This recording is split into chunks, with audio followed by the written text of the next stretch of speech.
This is the PA Startup Podcast, episode number 18.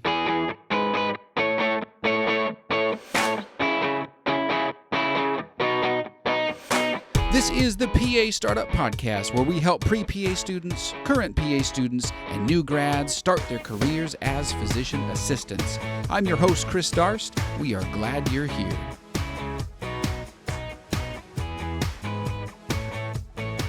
Well, howdy, everybody. Welcome back to episode 18 of the PA Startup Podcast. This is a jam-packed episode. I'm excited to put this up. For those of you who are listening live, you subscribers, first of all, thank you. Second of all, sorry this is a little late. It is July 3rd, which meant that the weekend had quite a few July 4th activities, trying to get my lawn looking nice, all that good stuff. So I apologize for delay in the upload. For those of you who are listening after the fact, disregard, right? All right, so this episode is with Mike Huckabee, Dr. Mike Huckabee, who is the program director now at the new Mayo Clinic PA Program. I've known Mike for several years. He was the program director at my PA school years ago, and we've kept in touch. So I was so excited to reach out to him, and I sent him kind of a list of outline of questions, and he said, I'm game. You ask me anything, which is great. I mean, rarely do we have kind of transparent access to a program director of a PA school, any PA school, let alone Mayo Clinic PA school. So this was a great opportunity to ask questions that people are asking me that I can't answer. You know, how important is the essay? How important is your interview? You know, how important is your shadowing experience? What's the deal with on-site essays? You know, all those questions we cover in this, plus more. So I hope you'll like this. One more plug just at the front of the podcast. Mike has written a book that he will reference in the talk here. It's called Clinical Leadership for Physician Assistants and Nurse Practitioners, and that is linked in the show notes, so please check out Amazon for that. Excellent resource. Also, there is a pastartup.co workbook for writing your application essay, and we talk about that in here too, just how important the essay is. That's linked in the show notes as well, and also it's at pastartup.co/essay. I'm going to get out of the way. This is a longer episode than usual, but I didn't want to get in the way of progress here. So here we go. I'll be back at the end to fill in any gaps. All right, Mike, you're here on the PA Startup Podcast. How are you today? Hey, I'm good, Chris. How are you? Good. I'm great. Thanks for joining us. So, Mike, tell us a little bit, Dr. Huckabee, tell us a little bit about yourself. No worries.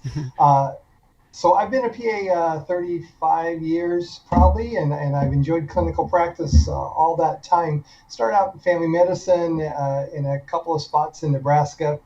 Then had the opportunity to start in PA education at the University of Iowa and did student health while I was there.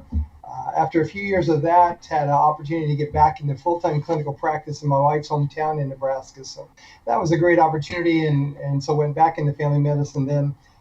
After several years of that, Union College in Lincoln, Nebraska was starting a PA program, invited me to jump on board with them. And so that actually I stayed with for about 14 years and worked ER at that small central Nebraska town on weekends during that time on occasion throughout the year.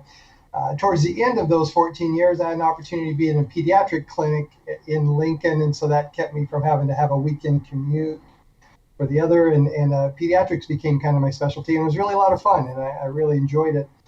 Doing that just part-time, I was kind of the fill-in guy there. Then after that, the last 6 years I've been at the University of Nebraska Medical Center as director of their division of PA education. An opportunity to have my hands in a lot of different PA education avenues, such as teaching a graduate program for PAs who want to complete their master's degree because they only got a baccalaureate when they first went out. Started a satellite program in central Nebraska out of the Omaha base program, and had a lot of neat opportunities there. But then in January, had an opportunity to join the Mayo Clinic, where they're starting a new PA program from the ground up. And so I'm kind of getting back to my roots where I started at Union College and starting to build a program. And it's really fun. I'm enjoying my first few months in Rochester, Minnesota, and kind of getting acclimated to this. And it's been a cool journey to ride. Yeah, that's great. Well, congratulations on your new position. And Nebraska, sorry to see you go, but I know you'll do great things up there.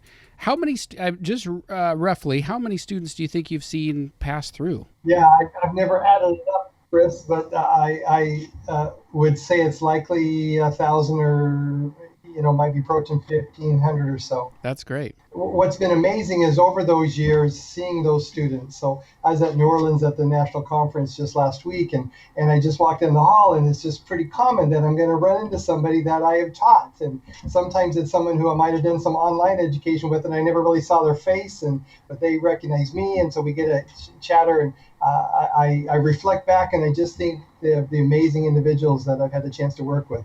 So it's really rewarding. Cool. Well, so you've undoubtedly seen a lot of people applying to school. Of course, I was on an admissions committee with you for a little bit of time, and a lot of questions that come through the PA startup email inbox are how do I stand out as an applicant? So can we start there just with what are your thoughts as a program director? How do people stand out? I mean, we all take the same prerequisite courses and things. What catches your eye, or what helps separate people from others? Right. It's migrated over time, and I will start with the premise that typically the person academically has already got a pretty good track record. So most of the applicants that are coming through, and your audience likely sees this on the websites of the schools where their average entering GPA, the minimum might be listed at 3.0, but their average accepted students is hanging around 3.6, maybe 3.8 or higher. Pretty outstanding academically prepared students. But I would be quick to say there is a movement in the last 5 years, and it's only expanding, where we're realizing that we're starting to attract really smart individuals to come into the PA program, but they're lacking other skills. And so I see that I left University of Nebraska doing this. We're going to be doing it as we get Mayo Clinic off the ground, and other programs are looking at to say, how do we address those other factors? And maybe those need to weigh a little heavier than we have academically. So if your audience, if there's someone who's really got the books down and they're really hitting the GPA well, good for them, and they're going to sail through on that market. If they're not, they surely need to meet the minimum requirements, but they need to look at some of those other things to really bolster who they're at. And we call them non-cognitive variables is the term for that. But it really has to do with grit and integrity and character and experience. And I'd say the student who really thinks PA is a career for them should gravitate even to those opportunities to really show that. I'll break it down a little bit. So that opportunity to show grit, I would say to reflect on your life, to be able to identify where have the hurdles been that you've had. And I'd say almost all of us, maybe everybody has had hurdles of some sort that they've had to cross.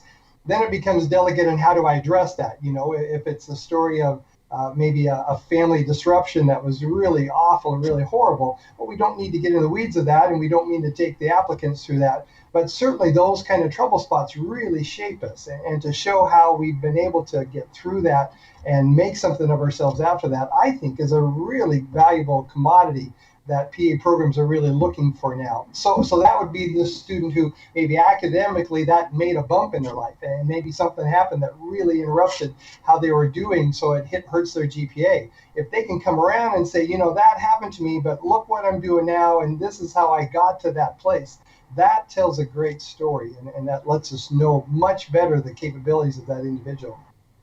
Does that come out in the personal essay section of the application, or does that have to wait for the interview? I would put it up front as soon as I could, except you just got to be so careful how you say those things, right, Chris? Because it's that you don't want to sound like you're bragging about yourself, and you don't want to sound over the top. You want to have a humility in it, so it's got to be real and transparent, very genuine, but it's got to be your story. And I'd say, yes, it's got to be at the front end. And it might even be, in addition to the CASPA application, it might even be the phone call or maybe an added letter or an email that just catches folks' attention to say, you're going to see this come through, and just want you to know this was an important experience that really molded me. Some of those are going to get tossed, but maybe the ones that count are the ones that are going to catch somebody's attention, recognizing that most of these PA programs are seeing 300 to 1,000 or more applications a time. Yeah, it's definitely picked up as far as number of applicants and things, even as I've been in practice. That's interesting. I've told people often that your essay is kind of like the first part of your interview, because it's the only time that the admissions committee can see your personality or those grit things that you've been through. Do those, how, people have asked, is it like a resume where there's 6 seconds that gets read, or how much attention is able to be given to those, the personal essays? Yeah, you got to give every bit of attention to every aspect of your application. Typically, there's a team that is looking at each of those, and there may be some that just are checking the box, but usually there's going to be somebody who's really gonna look at each item closely. So yeah, it is likely that the first few sentences is going to be all that gets rid of your personal essay by a majority of people. But there's going to be one person who's going to maybe look a little further. So you want that whole essay to be really sharp, really succinct, really poignant, and very authentic and transparent. I can tell you they start to all sound alike after you're reading through hundreds and hundreds of them, because everybody wants to be a PA and everybody thinks they should be the great PA. So we need to find those things about you as an applicant that make you stand out and kind of separate yourself from the crowd. And that personal essay is where you'll first get the chance to do that if it's not obvious on your application otherwise. Sure. So you had mentioned GPA, there's minimums and then there's the average accepted GPA. Assuming everyone has taken the prerequisite courses and let's say they've maintained a strong GPA, is there any benefit given to people that have taken additional courses, say genetics or some other deeper science that isn't part of the prerequisites for admissions? Yeah. We will all say that because it does, and I'd argue what you said. Genetics is often not a required prereq, but is a really important area for where healthcare is going. And your understanding of the fundamentals of genetics are only going to be sharpened then as you get into PA education. But how much do they really, when we look at all this other pile of data, who is going through that transcript to say, oh, and I see they also took a really high level comparative physiology course. That's not going to catch the radar until you bring it up. Mm-hmm. And so in that essay or in the interview or at some point for you to say, I had this really meaningful course that I just took, and let me just give you a 1-minute blurb about it on how much this course meant to me. That's how it will catch our attention and mean something to us. Gotcha. You dealt with an issue that I see a lot of applicants wrestling when maybe their GPA isn't quite what they hoped it would be because maybe there was this D in their first year of general chemistry or something, and they're trying to see how they can build that up. And should they retake that general chemistry, or should they just try and take a bunch of additional sciences to really raise that up? And that's a real tough fight. It really depends on the individual, but I would argue that going back in to retake that class that you already know you maybe don't like too much, sometimes that's a really hard one to budge off the nickel. And to get that up, if you got a D the first year and the next year maybe you get it up to a B minus, it's not going to help the GPA very much, and it still isn't very impressive. If you know that, hey, whatever was going on back then, I've got that figured out, and I'm going to be able to get an A no matter what, good for you, and probably really looks good. But if you think you're just going to eke along on it, I would say it might be better for you to kind of build up some of those other courses like you're talking about, Chris, and showing us currently what can you do rather than let's go back and see what happened in general chemistry. And that would be maybe the advantage of taking kind of a broader other upper level sciences. Okay. Well, that's great. I get those questions quite a bit to say, should I retake this or just move on and take something different? But I like how you said, well, do you have it figured out and can you get an A? Then retake it. But otherwise, maybe move on. Chris, it's personal for me because I'm the guy. Yeah, organic chemistry. I just didn't care for it. And I did all right in biochem, but my organic, I got a D in that first semester. And then I retook it and I got a B. And it's just embarrassing, but I don't like it. So I think that B was just as good as I could get it. That's why it took me probably 2 swings to get in PA school on my own journey. Yeah, I remember a conversation between you and I. Mike was my program director. And he called or actually I called him and said, bad news, I didn't do so well in organic. It was also organic chemistry. And and, and you That's said, interesting. well, that's really no good. So I retook it, and yeah, same thing. I went through at the end of the semester, and the professor showed me that I got a B, and he said, "Is that okay?" And I was like, "I'm out of here. That's that's as good as I'm going to get." So that's good. Well, I'm glad I'm in good company with that.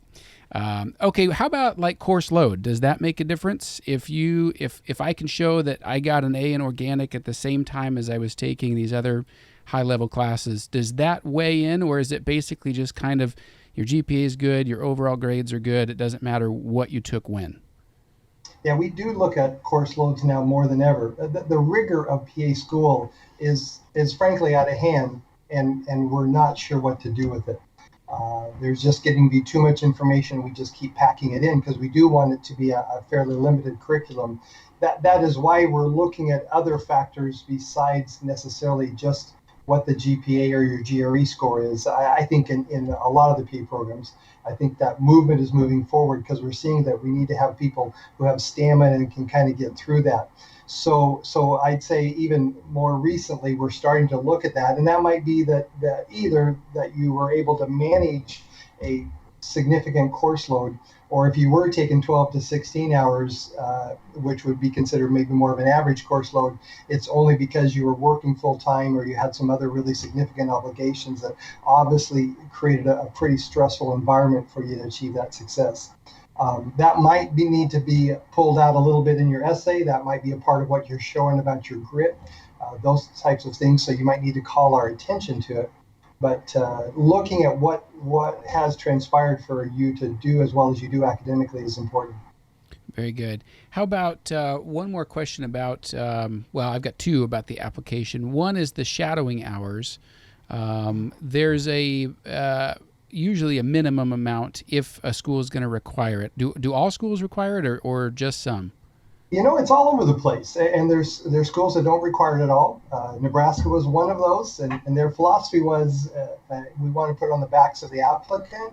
You should, and we all believe you should have had some shadowing experience, but we don't want that to be a fatal flaw if you don't. And to try to put a number on how much is sufficient is really tough. It more so really has to do with the quality of that shadowing experience than the quantity. But you probably see other P programs that are up to around 2,000 hours of shadowing. So it's a real mix out there. So looking at that program, but I do think the key is the quality. I would argue everybody, no matter how far away that PA is that you have to travel to see them, everybody should find a way to make some time to spend an afternoon with the PA at some point, and probably 2 or 3 afternoons, maybe with different PAs.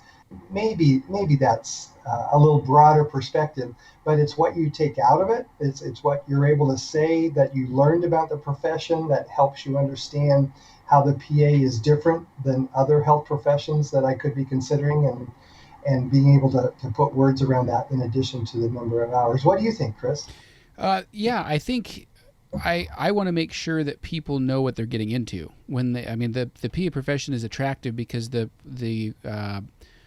school time, the time spent in classes is shorter than med school. It doesn't have residencies. You get to wear a white coat and we'll carry a stethoscope. And a lot of people say, oh, well, if I don't get into med school, I'll just try PA school. But I don't want it to be the second shot. I want it to be the primary. I want it to be why people chose, to go into it, to become a PA. So I liked the shadowing requirements that we had, that I needed to see it, and I needed to show that I've shadowed a PA. I've got patient contact experience. I don't mind working with people, because I've seen a couple people that have graduated and they don't, their bedside manner is terrible, or they didn't realize that this was part of the job, or that they still have a supervising physician currently anyways. And so yeah, I want to make sure that they know what they're getting into, and I assume that's what the shadowing hours are kind of focused around.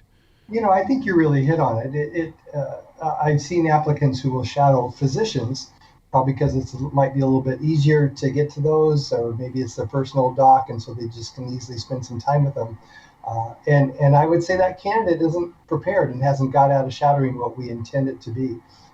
just to be comfortable around the medical environment is important, and that you understand that, and understand that you're dealing with people who are sick and don't feel good, and so they're grumpy and they're not happy, and that's not always a very pleasant environment, and that you can work through that is important to see. I'd even argue that work experience gives you a better flavor for what that's like than just a shadowing. But shadowing specifically with the PA, and then using that time to really question the PA on what do you do, what do you like to do, what's the drawbacks to this job, what don't you like about it, so that you can really enunciate and put into your own value system, this is why a PA is better for me than going to med school or than choosing to be a PT or some of those other professions, because of that experience that you've had with the PA. I think that makes it much more meaningful. Yeah, very good. One last application question. Do you have any tips for the essay? We've kind of touched on some of them. Make sure that the beginning stands out, make sure the whole thing's pretty good. Any other tips about, like you said, they're all kind of similar. Everyone wants to help people. Everyone is, compassionate. There's all these little buzzwords, but anything that you would personally say would make a better essay? Yeah, probably there's so many personalities who are reading it, and what I'm going to read and say, yeah, that didn't really catch me, or it seemed like the writer was trying to be a little too cutesy about something. Person right beside me is going to say, wasn't that the most creative essay you've ever read? And boy, this person's really thinking really incredible. And so it's just so, it's how everything is about artistically, how we view things. So I'm going to kind of put that all aside, just knowing, having something that is truly authentically you and that kind of stands out is what you're looking for. And you want to be careful not to go over the top and stay humble, but yet really be able to express something that's maybe striking, knowing that everybody says the things you just said. The one piece of advice I'd have is you want to have 2 or 3 people blindly look at your essay before you turn it in.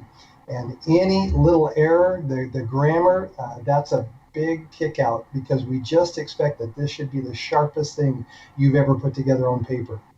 And you just don't want to get snagged because you accidentally misspelled physician assistant, which happens often, or any other words, or maybe there was a run-on sentence. Those kind of things are going to be quickly picked up, and it just says something about you that probably isn't true, but yet carries some value, and you don't want that against you. I'm surprised at the number of people, too, that don't want anyone else to read it. They want to write it, put it in their CASPA file, and then send it off. And I think you've got to have people look through it, because it is somewhat vulnerable. If you're writing about life events or something like that, you don't want anyone who knows you well to pick up on any of it. But I've had people at work, that are in other fields that are applying. They'll say, hey, could you read my essay? And I say, now, what kind of reading do you want me to do? Like, do you want me just to look at the grammar, or do you want me to really critique it? And I've had people that have asked me, I agree, and then they won't show it to me. They say, well, I'll have my sister look at it, or something like that. But yeah, I think you hit a very good point there, that it needs to be overlooked by 2 or 3 people blindly that haven't helped you come up with the topic. They can just read it and say, this is great, or it's okay, because you want to go for great. Exactly. All right. Well, let's pretend I'm an applicant. I've gotten an interview, and I'm nervous. I'm sweaty, and I'm about to head into my interview. What do I do to prepare best for that interview? Here's my big secret, Chris. I will set up an atmosphere where I am very relaxed, and I will tell you as the candidate, we want to see you as yourself. We want you to be you. We want you to be real. So we're just going to be ourselves. We want you to just be yourself. And I'm trying to help people not to be so nervous and not to be so anxious, and kind of get over that hurdle of the anxiety that's with it. But so many times the applicant really drops their guard, and they just kind of start talking a little freer than you'd expect, maybe telling you things that are a little surprising because they feel like they're in an environment where they're amongst friends. And realize every minute of that interview, from the minute you hit the door to the minute you get back in your car, there is likely someone watching you, and they're going to pick up on any little cue you make. So you just want to make sure you have your best game on from beginning to end. With that, then let that show you at your best. And so you got to figure out how to hurdle that anxiety and those nerves. That again speaks of your grit, that you understand how to do that. And so I'd argue to get yourself in a position where you can role play that interview as often as possible is really helpful. Teaching you to think on your feet, to explore what it's like to be in new situations and having to say things that might be even repetitive to you, but the other people are going to be hearing them. So I would frequently go around asking people before the interview, hey, fire a question at me, anything you want to ask me. Give me something to chew on and have to respond to. And you just practice your skills at honing what you're going to say.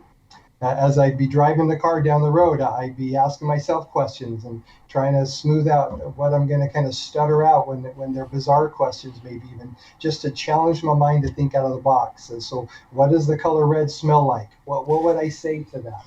It makes no sense, but how would I put words together and think about that? You don't want to be over rehearsed, but you want to be smooth and you want to be fairly eloquent in how you address yourself.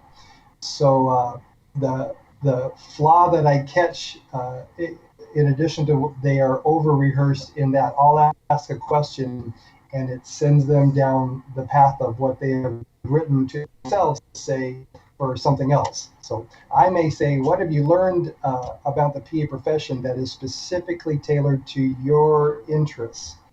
And I find out what the person knows about the PA profession. And that's not what I asked, and that's not what I want to hear. And so I have to kind of go back and say, thanks for that. But what about that is specifically tailored to you, to kind of personalize that? And so keep in mind that you're listening closely to the questions, that you're not looking to give your recorded responses, that you're making things fresh and very personalized to yourself. I just started sweating as you were talking about being watched all the time. I'm not even applying to anything, and I think, oh man. But I think that's wise because, if you let your guard down and pretty soon you start talking about how, well, I was going to go to med school, but I didn't get in, and that wouldn't have come out in a structured interview, but if you're amongst friends, maybe that would slip. And I think I really want people to be applying that are, driven to become PAs, because it isn't the same job. It's a different job. I get that comment a lot, that people ask, the differences between MD and PA. So that's why I keep mentioning it. But, and then also to not be over rehearsed, because I am a preparer where I will go through, if I have a meeting, I'll go through and prepare in the car on my way there and think about different ways. And you really do iron out some details, but your advice to listen to the question carefully is important, because otherwise you do blurt out some random answer. Tell me about... I love the podcast that you're doing for the reason of the person who's listening to this is already a notch ahead. They already know they want to learn how to do this better. And that's why I don't mind giving away some of these, what I consider secrets of what we look for in interviews.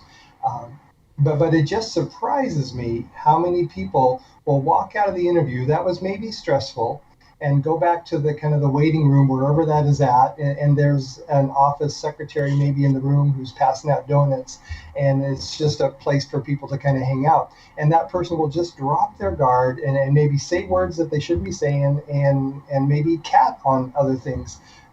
And just know that we're seeing that. That's going to get reported back to us. And it really nosedives some applicants who otherwise might have really looked good on paper. Sure. Without, I guess, creating like a specific type of person that the applications committee is looking for, what all, and I guess we've touched on this already, but what all is the applications committee looking for? If you've got 40 seats to fill and you've got 400 applicants, what is it? Is it the grit? I'm assuming grades and things, by the time you've gotten to the interview, everyone's pretty even. So what is it about the interview process that helps you narrow down from, say, 400 applicants to 40? Yeah. Here it's whether you're a good fit for our program. And I'd argue that every program has a unique personality. Duke University is going to feel different than University of Nebraska, than Mayo, than California programs. And there's subtle differences, but but those places at those schools know those distinctions very well. Even maybe to the point that it's about culture and it's about maybe little preference factors that might be quite unique to each school.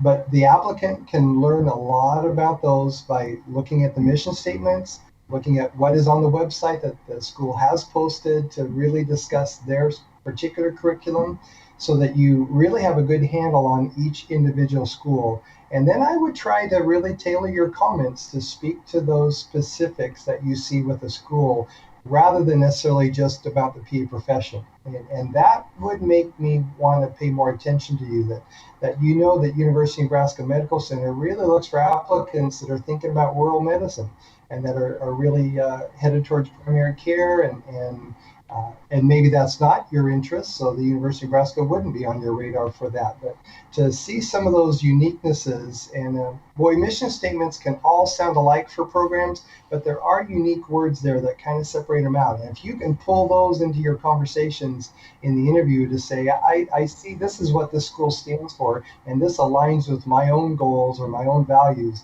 that really helps somebody stand out. Yeah, the culture comment is true whether it's applying to a school or even getting a job, where you can have two equal applicants, in the marketplace, and say, well, we're going to pick this one because they just fit with the culture. So I've never actually thought about school that way. But yeah, if you as an institution have a huge pool to draw from, of course it makes sense that you'd have to differentiate somehow, and culture is a great one. You don't want to create problems for the program or anything like that, picking the wrong people. And it's true for the applicant as well. They're going to find themselves fitting at some cultures and maybe not at others. And so this is their opportunity to really explore that too. Yeah. Well, very good. I got two more questions for you, and then we'll call it a day here. Tell me just kind of the overview. I think the applications process is actually, or the interview process, I should say, has changed a little bit since I was a student. Is there now a writing component to interviews, and is that standard across the board? Yeah, it's new and it's done at some schools. I would say it's less than 50% of schools that do it. But it is meant to really, I would say from my perspective, we started doing it when I was at Union College, because we had a sense that the essays were not helping us to determine distinctions amongst students. And there was some report that some of those were being falsified, and they were being written by others or so well tailored and edited by others that they really weren't representing the candidate. So to have them have to write something in our presence at the site wound up to be a real valuable component, because we could attest that this truly is coming from the candidate directly. And it's writing the flow of their own thinking processes, which is really revealing. So we found it to be very helpful there. University of Nebraska, we did not do that, but we continue to have discussions on whether we should add that. Sure. I that was just foreign to me because it was not part of my process. But people ask me all the time, well, how did your on-site writing go? I don't think they must have known better than to ask me. They were like, oh, we don't want to read what he has to write. Well, it brings up other qualities, how's my penmanship? And you don't really want to think of that as something that's going to be evaluated. But that would be important in those kind of elements. So knowing ahead of time that that's going to be an expectation. Generally, it shouldn't be something that you're under a tight time frame on. But likely the questions are going to address some things about your personal qualities, but perhaps some things about your ethical responses too, to make you think a little bit on how will I phrase some words that might be a little awkward to have to address related to ethics. How am I going to choose the right words to say that? And so I would suppose that walking through those kinds of scenarios mentally, at least, if not in writing, would be helpful too. Would there ever be any need to know up-to-date PA specific news or whatever is currently going on with legislation or anything like that? It's a great question. I want to say I kind of hope not, Chris. I think it's always impressive, but to know state affairs to the level that would be expected, I think that's asking a lot of anybody. And if you have an affinity towards that and you think you can really grasp it, that might be good. But I'm afraid, if you've read one article about a legislative issue, so many politics involved in that, boy, you could say something that just doesn't go over well because you're really just scratching the surface of it from that side. So Sure. I'd be a little careful about that even. Certainly you want to be informed about national trends. Uh, at the national conference, again, the name change thing came up. So that's been in the PA press a bit about is our name really what it should be? So I could see a question that would say, what do you think about keeping it as physician assistant or changing it? Just be interesting to hear what applicants are saying about that. But I would say it wouldn't be because I really want to know if the applicant agrees with me on what I think, more so just getting them to express themselves. All right, very good. Last question, and this has special value because I think you asked me this question at the end of my interview. You said, what are you going to do if you don't get in? And I kind of swallowed real hard, and I said, well, I'll take some more classes and apply again next year. And you said, I think that'd be a good idea. And I think you were being friendly, but I went home and I told my wife I bombed it. He told me that I wasn't getting in. So what is your real, and I know you didn't mean it that way, but what is your real advice for if people don't get in? Because like you said, lots of applicants, very few seats. Most people, I don't know what the percentage would be, but most people aren't getting in the first try around. So what is the best thing they can do with their time between now and next application cycle? Yeah, it's a great question. And it's asked a lot in interview settings, only to hear that, hopefully hear a sense of humility in the applicant and a sense of directedness. Have they thought through that scenario? Are they able to think about planning ahead and strategizing and all that? So when it comes as a shock to somebody, that's really telling to the interviewer about, wow, the person isn't really thinking the long-term plan. They just thought they were in. That really says a lot about the person. So you and I have laughed about that episode before, but I only thought your response was good. It wasn't meaning to imply to you. So for your listeners to remember that that's not meant to be a fatal blow, but not an uncommon question. What I would say, though, because of what you said in my own personal experience, is it's tough to get that rejection letter, and nobody's going to find that to be an easy factor. But it's what you do with yourself after that. And we typically would expect that if that candidate really wants to come back, that they're going to contact us. That's an expectation that we will hear from that candidate and we will be able to tell them, here is specifically what we think you should do to make yourself a stronger candidate. And the schools that I've been associated with across my lifetime, we have been very intentional about that. And then we will watch and see if that really happens. So when we see that applicant again, and we see that they haven't really done some of the things we suggested, boy, that raises a real red flag to us. But that candidate who comes back to us and says, wow, they shadowed some more, and they retook a class that we suggested, and they really seem to have a handle on being able to express themselves in an interview setting rather than all of the nervousness that we saw that first time.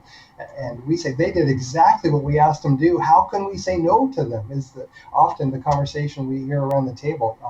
So I would really emphasize that if this is really what you want to do and you get rejected that first year, there are some really specific points that you can head towards. You're going to have to do a little eating some humility and getting around yourself a little bit and going back to those schools and maybe even driving a little bit to say, I don't want to just talk to the receptionist. I want to talk to somebody who can really advise me on what I need to do to improve my application, because this is where I really want to go. I think you're in a place where you really could do that. So you're good with people coming back and saying, hey, I didn't get in, help me understand this, walk through what I could do better. That's an okay thing? If a program takes a call like that and gives a very glib answer, I don't think that's a school I want to go to. But if a program cares enough to say, there's enough in you that I think it's worth investing in you, and so I'm going to give you some specific guidelines. It's not hard. We've got this down, and it just takes a few minutes of thought to maybe look over your application, remind myself who you were, and then I think it's a big part of my role as a PA educator that I do help direct you as an applicant. If you really want to do this, I want to try to help you get to that point. And so I may set some bars that are awfully high, and you may walk away and say, I just can't do that. Well, good. I'm glad we're figuring that out. But maybe I'm able to establish some markers to say, well, okay, I'll do that, sure. And then I see you next year, and sure enough, you've done it. Wow, that's a powerful message that other applicants don't have. Yeah, very good. Mike, I know this is maybe awkward for you, but I know you wrote a book last November, and I know it could help a lot of our listeners understand more about the PA's role within the healthcare community. So can you give us a little plug for that? Came out just last November, Clinical Leadership for Physician Assistants and Nurse Practitioners. That's the title of it. And I would just say that the opportunities that we have as PAs today to truly identify ourselves as leaders, we've never had as great of opportunity as today. And I hope that applicants would look at that opportunity and would kind of march into this profession with a sense of this is an opportunity to help lead healthcare. It's not necessarily to be at the top of the hill, but we lead our patients in better health, and we're a part of teams where we're leading those teams that are providing healthcare, hospitalist teams. And so having applicants really recognize that, and if my book, it's available on Amazon.com, if that would be of help, I would just be welcome for people to give a look and give some thought to putting together their own identity as being a leader as a PA. That's great. Yeah, I will link that in our show notes. So I always publish show notes to the webpage, and then actually if people are listening on a podcast app, they can just click the title. It'll flip around, and if you scroll down, I'll put a link to Mike's book there if you're interested in reading that. And thanks so much for your time and your afternoon. I know you're busy starting that program, so really appreciate you coming on with us to talk today. Chris, really fun to talk with you. Glad to do it.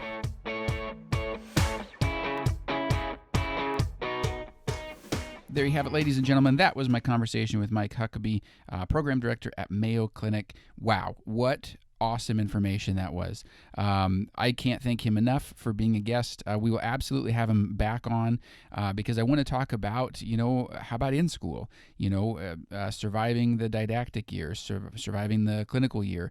What are things that you look for in successful students, and what's the common themes you see in unsuccessful students?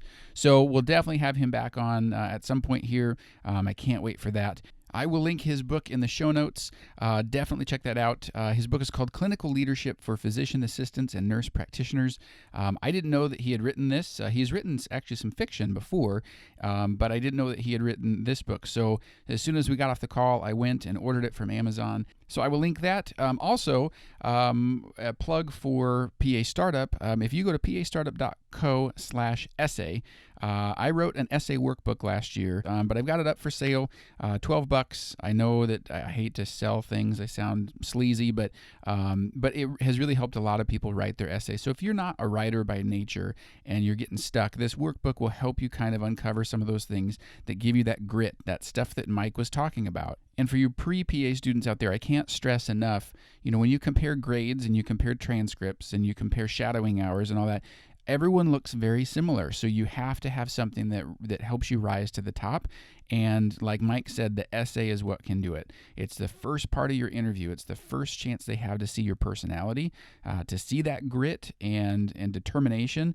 And so you have to write a stellar essay. So pastartup.co/essay for that workbook. I will link Mike's clinical leadership book in the show notes as well. Definitely check both of those out. Don't forget to subscribe, leave a rating and review for us at iTunes. If you have some questions that you'd like to ask, either for the podcast or just privately, email me questions@pastartup.co, and I'd be happy to have some dialogue with you. Thanks again, guys. I'm going to get out of here. This has been over my time limit, so to speak. Happy 4th of July for you subscribers. Everybody else, hope you have a great day, and we will talk to you next week.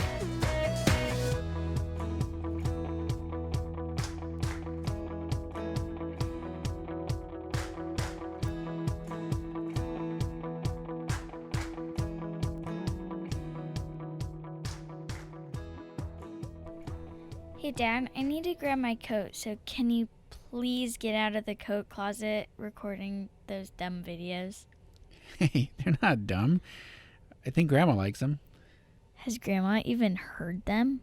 Maybe not, but that's okay. All right, I gotta clear out so she can get her coat out of the coat closet, which I like to call the recording studio. He'll be right back.